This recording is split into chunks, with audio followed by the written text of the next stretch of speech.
Thank you all for coming. I'm Marcus, and this is Vi. So during our 3 months, we were embedded with Land Information New Zealand. For those of you who haven't encountered their services before, they do a variety of things. They do mapping, surveying, both land and sea.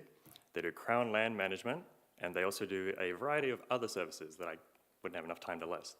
And I'd also like to say that this program is in part thanks to, a large part thanks to Rochelle's work over the last few years. So this was originally a 40-hour role, and between the two of us, we split it 20 hours each. And this is a glimpse into the first 2 weeks. So even though I just said 20 hours, we spent about 13 and a half hours in meetings, getting to know both the departments on a bigger scale of how they interconnect as a whole, but also the minor details that they have to be focused on. And it's a lot of work getting both of those and making sure that we can get the right picture. And also making sure to document it really well so that both us and any public members can see that information as well. So we met a lot of different categories of LINS users along the way. This is Roger Smith, who works at Geographics. He's, at the moment, it's just him running the company. He did have some other coworkers, but he's an example of a smaller organization who uses their data. And if you've ever watched TV3, probably a large amount of you, if you've seen the weather maps, he's responsible for those. And it's only thanks to the data that LINS makes available that he's able to provide such high quality representation. He was kind enough to give us a point-by-point breakdown of how he constructs his maps in Photoshop, which is a very painstaking process, layer by layer. There's about 100 layers if you want to make up a map. And what he gave us was like a really great understanding of just what people have to do day by day to make those sorts of things. It's like a really in-depth process. It's a craft even, I suppose. On the other scale of that, we met with different agencies. In this case, we met with the Ministry of Business, Innovation and Employment. Funnily enough, it turns out that at Alice 2013 NZ is actually Peter Ellis, the manager of sector trends at MB. Who would have guessed?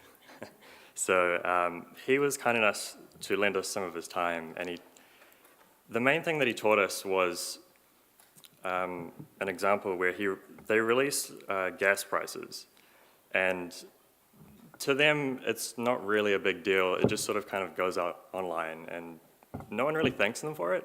It's not that people don't like it, it's just that I suppose liking things is a passive thing. You only really tell people feedback for the most part if you don't like it.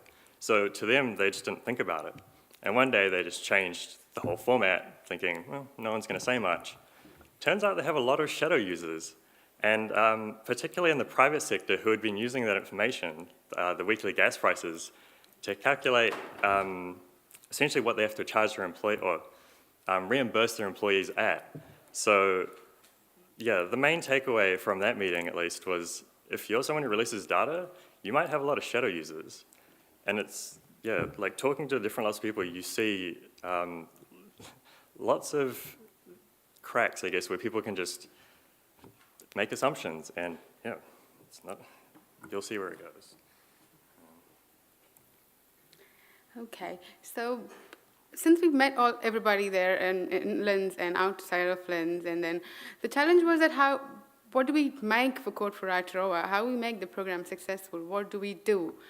So LINS has a goal which says 10 years in 10 folds. So each department in LINS is trying to contribute to this goal, and so the open data team, for them, releasing data would be 10 folds. For customer engagement team, it would be using data 10 folds or having more customers who use the data 10 folds. But everybody had their own interpretation of what the vision was. And for us to make a maximum impact for our program was basically to do something that would help with this goal for LINS. So we met with Julia Porter, and she's a principal advisor in the strategic team. And so they were part of the people one of those persons who were involved in making this vision. So according to her, she said that it's something that is value to the economy. So it's 10 years, 10 folds. but that is how it adds value to the economy. And that's how we ended up in Treasury, and when we met Pep van der Scher, and she was kind enough to give us a time, and we discussed about how it could add value to the economy. And after so many discussions, we discovered that value to the economy would only happen if other government agencies start releasing data as much as LINS does. So LINS is also is on the forefront of releasing data. It's really good at it. People who have been using the data are happy with it. But other government agencies need to step up and start releasing more data. And that was what was our motivation to make an open data toolkit.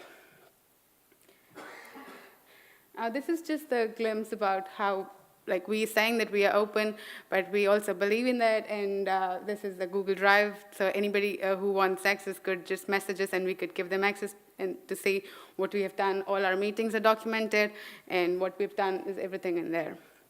A small demonstration of our toolkit here.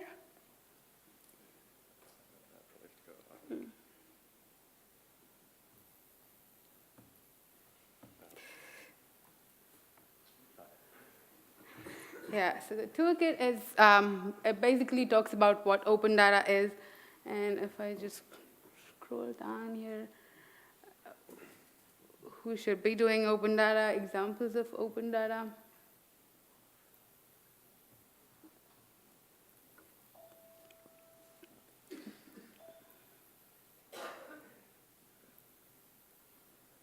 It's kind of hard to show it because it's text.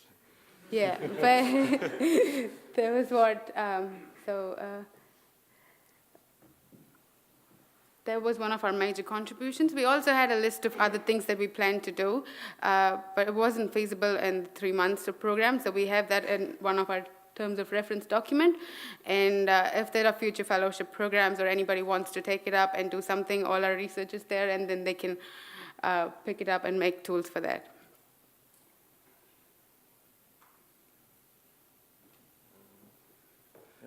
Yep, that's us. Thank you.